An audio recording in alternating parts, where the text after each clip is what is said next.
Hola, ¿qué tal? Esto es Matemáticas Super Explicadas. El día de hoy les voy a presentar dos situaciones que tienen que ver con el enfoque de las matemáticas en el salón de clases y sobre todo con la importancia de validar los resultados, como se indica aquí. ¿Cuáles resultados? Los de los alumnos. Este video entonces está dirigido principalmente a los docentes. Sin embargo, cualquier niño también lo puede ver. La primera situación tiene que ver con un problema como el que está aquí en la pantalla. Se les plantea a los alumnos la suma de 8 doceavos más 6 doceavos. Está muy fácil, sobre todo si está en sexto grado el alumno, pues resolver esto es casi trivial. 8 más 6, 14 doceavos. Pero aquí de lo que se trataba era de que los alumnos, por su cuenta, generaran una estrategia para convertir estos 14 doceavos a un número mixto. Ellos ya saben lo que es un número mixto, pero no se les ha dado un algoritmo para resolver o convertir la fracción impropia en número mixto. En el enfoque de las matemáticas, se pide que el alumno construya su propio conocimiento y a veces procedemos al revés. Le damos el algoritmo, le explicamos cómo se resuelve y luego le ponemos muchos ejercicios para que lo practique.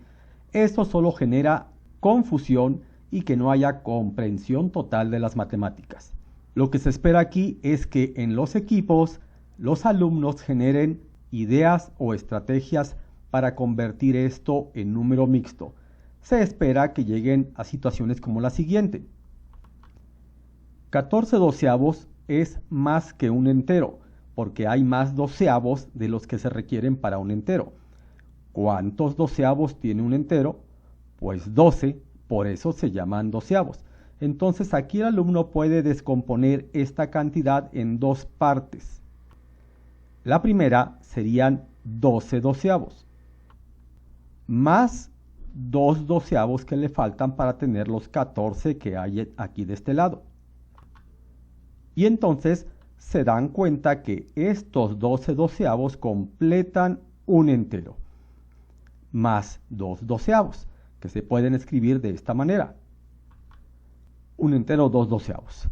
Sin embargo, también el alumno debe notar que 2 doceavos se puede simplificar y ya simplificada quedaría entonces como un entero un sexto. ¿Por qué un sexto? Porque mitad de 2 es 1 y mitad de 2 es 6. Esto es lo que tenían que intentar resolver o deducir con sus propios procedimientos, trabajando en equipo. Finalmente, lo que yo hago en el salón de clases cuando terminan es, mediante sorteo, elegir un alumno y ese alumno es el que tiene que decir su respuesta. Bien, pues lo curioso es que cuando yo le pregunté a un alumno, me dio la respuesta correcta, un entero, un sexto. Y aquí viene lo importante del enfoque que tenemos que ocupar en las matemáticas cuando estamos trabajando en el salón de clases. Yo nunca le digo al alumno si está bien o mal. Le pregunto cómo obtuviste esa respuesta. Le pregunto si puede pasar a demostrarlo en el pizarrón o explicarlo desde su lugar. Este alumno decidió pasar al pizarrón y ahora les voy a mostrar la imagen de la foto que yo tomé en aquel tiempo de cómo lo resolvió, cómo llegó a la respuesta correcta de un entero, un sexto. Vean la imagen. Podrán ver la fecha, fue el 4 de septiembre del 2014. Obviamente yo no escribí la fecha, alguien siempre la escribe. Observen que aquí está la suma, pero observen esto. Según el alumno, este 1 es el entero que está aquí y luego le da un sexto, un sexto. La respuesta que me da en voz alta el alumno es correcta, sin embargo el procedimiento no lo es. Fue una gran casualidad, por eso yo le tomé esta foto, porque pensaba en aquel tiempo, 2014, que algún día tal vez escribiría un libro sobre todos estos datos o anécdotas que han ocurrido dentro del salón de clases y que son curiosos de por sí y motivan a reflexionar. ¿Y qué tiene que ver con el enfoque? Pues en los planes y programas de estudio 2011 En la página 71 vienen las competencias matemáticas que deben desarrollar los alumnos. Son 4, recordarán ustedes. Resolver problemas de manera autónoma, comunicar información matemática, validar procedimientos y resultados y manejar técnicas eficientemente. Para mí una de las más importantes es esta, validar procedimientos y resultados, que consiste en que los alumnos adquieran la confianza suficiente para explicar y justificar los procedimientos y soluciones encontradas mediante argumentos a su alcance que se orienten hacia el razonamiento deductivo y la demostración formal. Esto, cuando se practica en el salón todos los días, semana tras semana, mes tras mes, año tras año, desarrollan los alumnos habilidades sorprendentes. Si yo me hubiera quedado nada más con la pura respuesta y decirle, está bien, es correcto y ya, pasamos a lo siguiente, jamás me habría dado cuenta de que un procedimiento incorrecto lo llevó a la respuesta correcta. El hecho de que pasen al pizarrón a demostrar permite que uno como docente observe los procedimientos que el alumno aplicó para llegar a su resultado.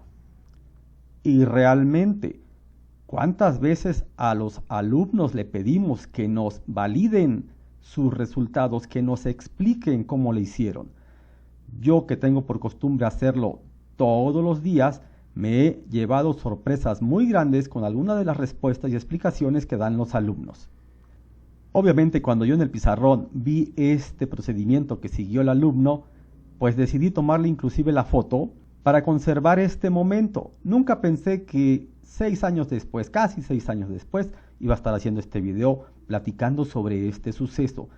A lo que voy es la importancia que tiene que los alumnos puedan explicar cómo obtuvieron sus respuestas. No les digan si está bien o está mal, pídanles que les expliquen, sea que esté bien o esté mal, que expliquen cómo lo hicieron. Me ha tocado ver muchos alumnos que cuando pasan al pizarrón a explicar su respuesta, se dan cuenta de que cometieron un error y ahí delante de todos corrigen, rectifican y encuentran y llegan a la solución correcta. Es muy importante esa práctica. Solamente así se desarrollan habilidades matemáticas. Obviamente el alumno que hizo esto pues pudo observar cuál era el procedimiento. En realidad, aquí este procedimiento de dividir es correcto, pero no debe seguirse con decimales, ya que los decimales no están relacionados entonces con las fracciones propias que se generan aquí. La división debió terminar hasta aquí. Es decir, 14 entre 12, ¿14 qué? 14 doceavos. Lo estamos resolviendo. 14 doceavos se resuelve dividiendo 14 entre 12. Es un entero y sobran 2. Toca a 1 y sobran 2. ¿2 qué? 2 doceavos. Ese es el resultado. Un entero, 2 doceavos, que simplificado sería un sexto.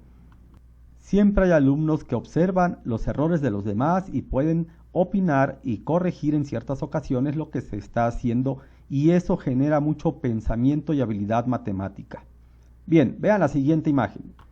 Esta foto la tomé el 29 de septiembre del 2014, era el mismo año, el mismo sexto grado que tenía, y anoté esta pregunta porque el alumno me lo explicó desde su lugar, no quiso pasar al frente a demostrarlo, pero lo explicó desde su lugar. ¿Cómo encontró Joshua? Así se llama, yo creo, ahorita debe estar en prepa, este alumno, que creo se apellidaba Caballero. Si está viendo este video se va a acordar que él es el Joshua de quien hablo. ¿Cómo encontró Joshua el 40% de un número? ¿Cuál era el número? Era el 140. El desafío que se les planteó a los alumnos era, ¿cómo podemos encontrar el 40% de 140? Este tipo de preguntas se hacen antes de que les enseñemos el algoritmo. Si de entrada, cuando vemos por primera vez el tema de porcentajes, directamente pasamos a decirles, se va a multiplicar el número por el 40% expresado como un número decimal que sale de dividir 40 entre 100 y es 0.40, etc., pues el alumno nunca va a comprender las matemáticas. Podrá aplicar el algoritmo, pero cuando se le presente un problema, se va a hacer bolas, no va a saber qué hacer. Él debe buscar, los alumnos deben encontrar sus propias estrategias. Bien, todos nosotros ya sabemos cómo encontrar el 40% de 140, pero en este caso los alumnos estaban buscando una manera de hacerlo. ¿Y cómo encontró Yoshua el 40% de un número? De ese número del 140. Pues él, después de analizar el problema, de observar la relación que existía entre los números, dedujo que se podía resolver dividiendo 100 entre 40. El 100 representa el 100% de la cantidad. Dividió 100 entre 40 y le dio 2.5. Y luego el 140, que era el número al cual quería encontrar el porcentaje, lo dividió entre ese resultado, 2.5, y le dio 56. ¿Y esa es la respuesta correcta? Pues sí, es correcta. Cuando multiplicamos 140 por 0.40 para encontrar el 40%, obtenemos 56, que es la respuesta correcta. ¿Cómo es posible que un alumno descubriera otro método de resolver porcentajes que a mí nunca se me había ocurrido, y no sé si a alguno de ustedes alguna vez se le había ocurrido, pero lo dudo, y lo dudo mucho? Pero su explicación fue tan convincente que la verdad me quedé sorprendido. Y eso es lo que encontramos cuando tenemos la costumbre de preguntar a cada uno de nuestros alumnos que nos dé una respuesta, sea correcta o incorrecta, que nos valide, que nos explique, que nos muestre cómo fue que llegó a esa respuesta, qué procedimiento siguió, cuáles fueron los pensamientos que lo llevaron hasta ese punto. Pero ese resultado es una simple coincidencia y el método no funciona.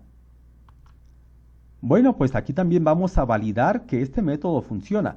Vamos a suponer que no queremos el 40% de 140, sino el 25%.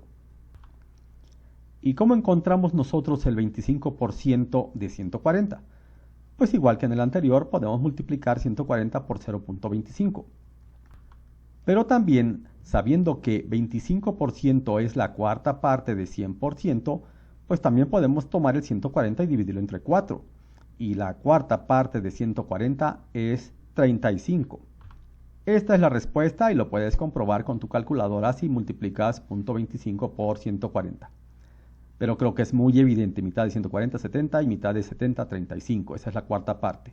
Bien, pero vamos a ver si funciona el método que inventó este niño. Dividimos entonces 100 entre 25. Así como él dividió 100 entre 40 para ver cuántas veces se puede repartir el 100 entre 40 o cuántas veces puedo restar 40 de 100, pues aquí también dividimos 100 entre 25 y nos da exactamente 4. ¿Y qué sigue según este método? Pues ahora dividimos el 140 entre 4. Observen que esto es lo que hice yo para obtener el 25% de 140. Como es la cuarta parte, de una vez dividí entre 4. Y es exactamente lo mismo que se hace con este procedimiento. El resultado obviamente es 35 y es correcto. Aquí lo sorprendente es qué tipo de razonamiento deductivo empleó este niño para llegar a concluir que este procedimiento era correcto para obtener porcentajes, porque así los estaba obteniendo él, con un método que nadie le había enseñado. A lo mejor dicen, pero aquí son números exactos, al dividir 100 entre 25, pues obtienen números exactos, puede que así funcione. Si todavía no lo ven claro, como lo estamos viendo aquí, vamos a poner otro ejemplo. Vamos a suponer que queremos el 18% de 300.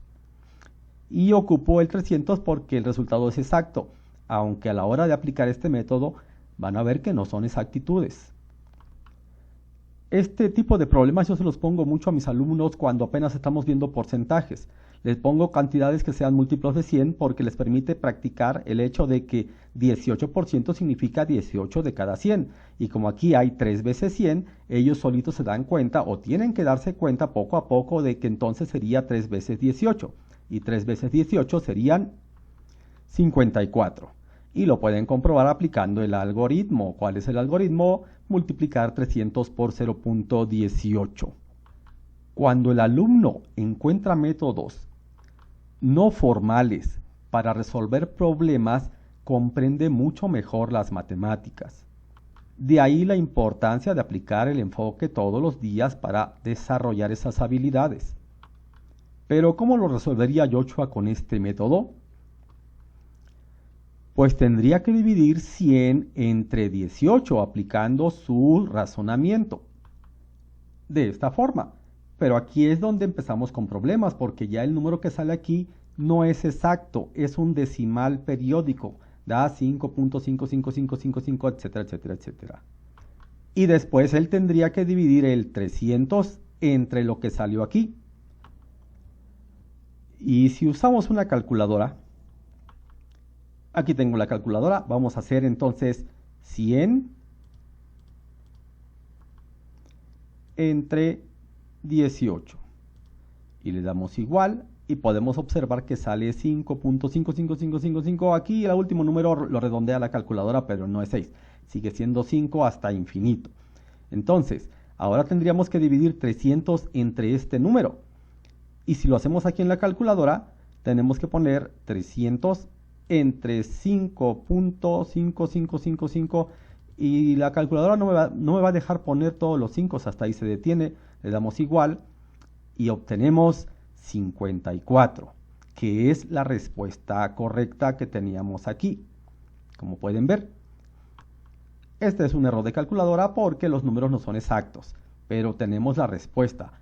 Hemos visto entonces que el método sí es correcto, sí funciona, pero falta demostrarles que es lo mismo que hacemos nosotros.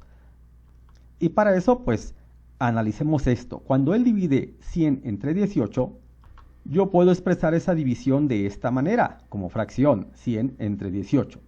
Y luego tendría que dividir 300 entre 100 sobre 18, entre esta fracción. 300 entre 100 sobre 18. Pero también en este procedimiento, desde la secundaria aprendimos que cuando estamos dividiendo entre una fracción, la simplificamos multiplicando por el inverso de la fracción. Es decir, en vez de dividir 300 entre 100 sobre 18, multiplicamos por 18 sobre 100. Es exactamente lo mismo, quedando así. El motivo de este video no es demostrar que esto es verdad. Esto es básico de secundaria, que podemos cambiar esta división por el inverso multiplicativo. Entonces queda como multiplicación. Y te pregunto ahora, ¿acaso esto que está aquí, 18 sobre 100, no es precisamente lo que representa el porcentaje que expresamos como 0.18? Y entonces, lo que realmente viene a demostrar que el procedimiento de Yoshua es exactamente el mismo es que al final terminamos multiplicando 300 por 0.18, que es nuestro algoritmo, el que aplicamos y el que erróneamente a veces les enseñamos directamente al niño sin antes razonar y analizar qué cosas son los porcentajes. Llegamos entonces al punto donde demostramos que hacer esto, 100 entre 18 igual a un número, 5.555, y luego dividir 300 entre ese número, es exactamente lo mismo que lo que aplicamos nosotros como algoritmo, multiplicar el 300 por 0.18. Sorprendentemente, este fue un razonamiento que un alumno por su cuenta pudo deducir. Él lo explicó perfectamente bien desde su lugar, el por qué lo hacía así, y tenía mucho sentido. Y aquí, pues yo les estoy demostrando que es real. ¿Y a dónde quiero llegar con todo esto? A que cuando damos clases de matemáticas es de suma importancia obligar al cerebro a pensar, analizar cómo funcionan los números y las relaciones que hay entre ellos en cada tema, para generar un nivel de comprensión alto que nos permita percibir las matemáticas como lo que son, algo muy fácil porque tiene lógica. Desafortunadamente a la mayoría de nosotros, los también docentes, no nos explicaron las matemáticas para comprender. Yo que cursé la primaria hace muchos años, décadas, pues recuerdo cómo el maestro nos llenaba el pizarrón de operaciones para poderlo dominar el algoritmo sin error. Éramos buenísimos para sumar, restar, multiplicar y dividir.